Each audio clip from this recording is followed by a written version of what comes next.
Hi there, Silvio here, your English teacher, and today we are going to go to our lesson number 132. Let's go. In today's class, you are going to learn how to make affirmative, negative, and questions in the simple past tense. Let's go. Você viu na aula de ontem que para que a gente consiga colocar os verbos no passado, na maioria das vezes, nós iremos acrescentar o de, o ed ou o ied aos verbos. Para alguns verbos, aqueles que terminam em CVC, nós iremos duplicar a última consoante e nós iremos colocar o ed. Para outros verbos, nós não temos regras e nós teremos que memorizar os verbos no passado como se fossem palavras diferentes. Existem 3 casos especiais. O caso do verbo to be, que tem uma conjugação diferente, que nós não iremos ver hoje. Nós veremos apenas verbos regulares. E também temos os casos dos verbos modais. Os verbos modais é justamente o tipo de verbo que não precisa de um auxiliar para fazer sentenças negativas e também perguntas. Vamos ver aqui as sentenças com verbos regulares ou verbos irregulares no passado para a gente entender como que nós conseguimos fazer isso. Temos aqui a primeira sentença. You lived here last year. Você morou aqui ano passado. I worked at that company in 2005. Eu trabalhei naquela empresa em 2005. We cried so much in the morning. Nós choramos muito de manhã. They stopped asking me many questions. Eles pararam, ou elas pararam de me perguntar muitas perguntas. Joe opened the car door for me. John abriu a porta do carro para mim. She showed me that. Ela me mostrou aquilo. He bought me some drinks. Ele comprou para mim algumas bebidas. Tina had to fix her cell phone. Tina tinha que consertar o celular dela. You sold your own house. Você vendeu sua própria casa.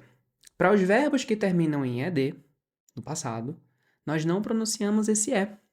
Então, eu vou falar lived, worked, cried. E nós formamos esses verbos, pronunciamos esses verbos no passado. Outro ponto é que o simple past tense, ou passado simples em inglês, precisa, dentro da sentença ou dentro do contexto, uma referência de tempo. Aqui eu tenho last year, aqui eu tenho in 2005, aqui eu tenho in the morning.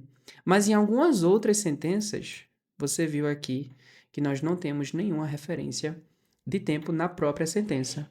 Então, o uso dessa sentença, o uso dessa frase, dessa cláusula, enfim, tem que ser sempre em um contexto que nós estamos falando o passado, no passado, tá certo?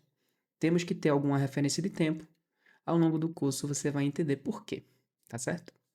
Para colocar essas sentenças afirmativas na negativa, a única coisa que nós iremos fazer é acrescentar o did not.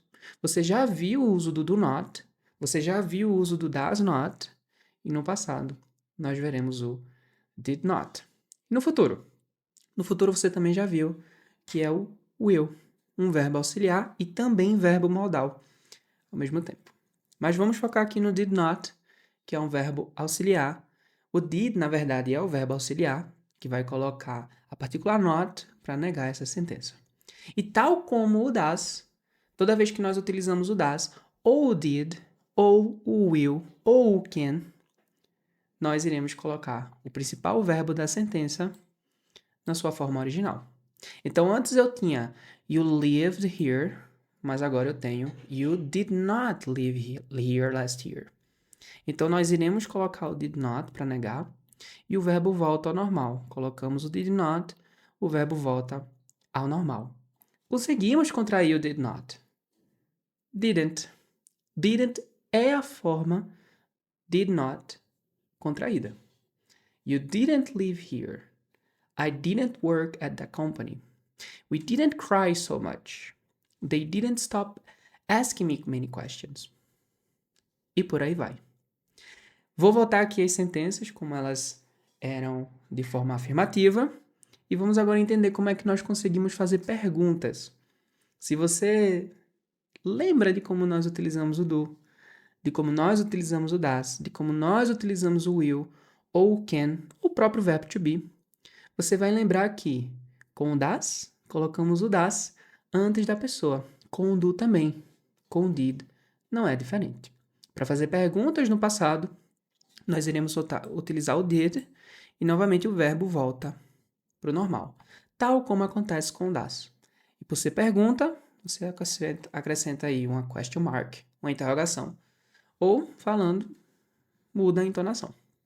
Did you live here last year? Did he buy me some drinks?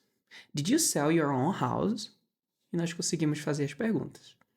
Perguntas negativas, acrescentamos o not.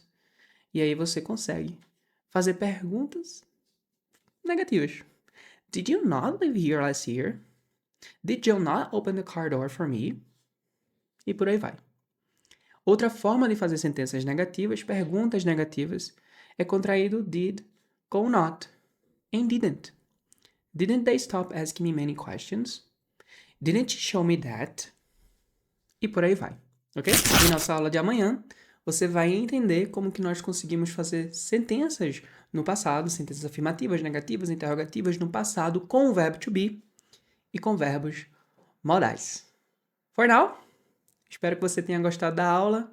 Do not forget to drink water, as always. I will see you tomorrow. Bye bye.